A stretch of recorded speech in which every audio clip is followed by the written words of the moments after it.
I find out that it was not saving the presets, and every time I turn it on and off, all my presets were gone.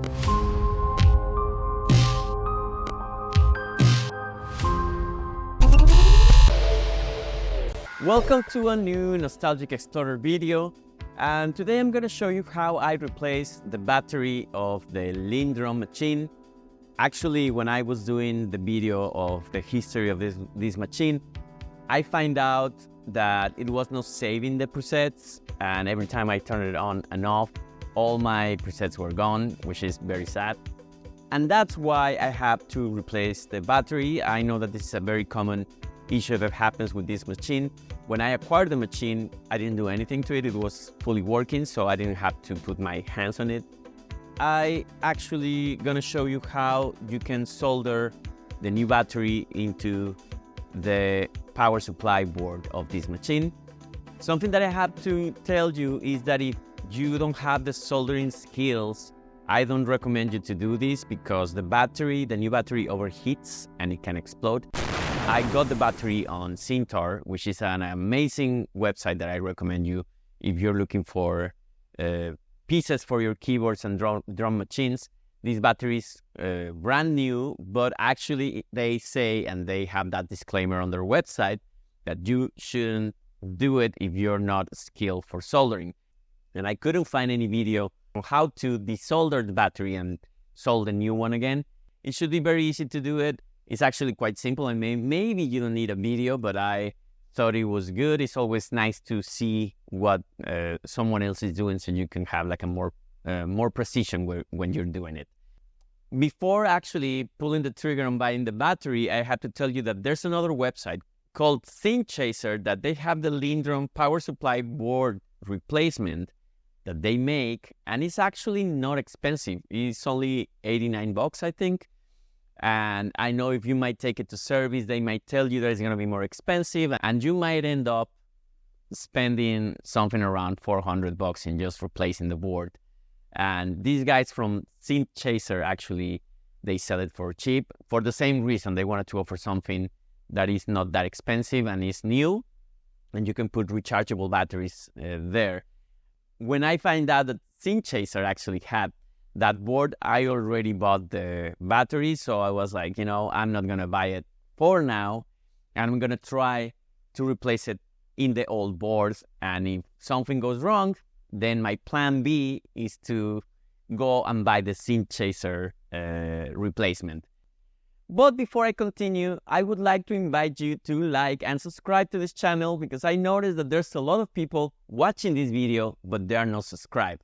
So if you want to receive more notifications on more videos like this, please like and subscribe.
And here you can see the battery fully installed, and I'm gonna take out actually the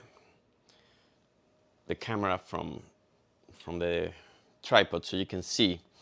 What I did is I have to solder this part to extend this bridge. As you can see, this was connected to the battery. So this is the final result.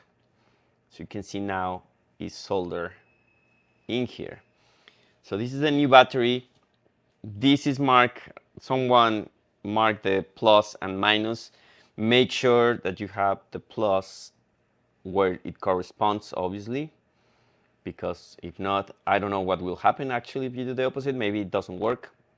I don't know if it's gonna explode or something. I don't think so. But always look for the positive versus the negative when you're connecting this. This is the old board. I didn't even clean it. I haven't put my hands in it much. I might clean it after. I just wanted to make sure that it worked. And to unscrew this part, you have to unscrew here, here, here, and here. You can do it from under the machine, or if you have the tool to do it from here. I did it from under because I have a tool that I can do it. It's like this actually.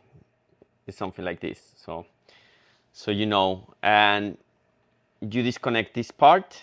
I'm not gonna do it because I already changed this, but once you unscrew this, you just unplug this, take it out, and then under this you're gonna have to unsolder, which is the tricky part, and just make sure to not overheat to burn the board, and use the proper tools for that. And that was pretty much it. Now it's fully working. It's saving all the sounds, all my presets as I show you. And here you can see the machine.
Thankfully, everything went well. But just keep in mind, if you're gonna do that and you're afraid that you're gonna mess up the board and you're gonna break it, I think $150 spending on this, doing it by yourself, is not that bad. So with that, and you wanna go straight with buying the board, go for it. I'm gonna leave actually all the links to this so you can either buy the battery replacement or you can buy the board from Steam Chaser. Also, I have to tell you that the board doesn't require any soldering. You just like unplug, unscrew, change, and that's it. This machine is fully working. I was able to save my presets. I didn't have to do any reset or anything else. It was very simple. Just turn the machine on, record some presets, And that's it. I hope you find this video useful. Thank you so much for watching, and please remember to like and subscribe for more nostalgic explorations.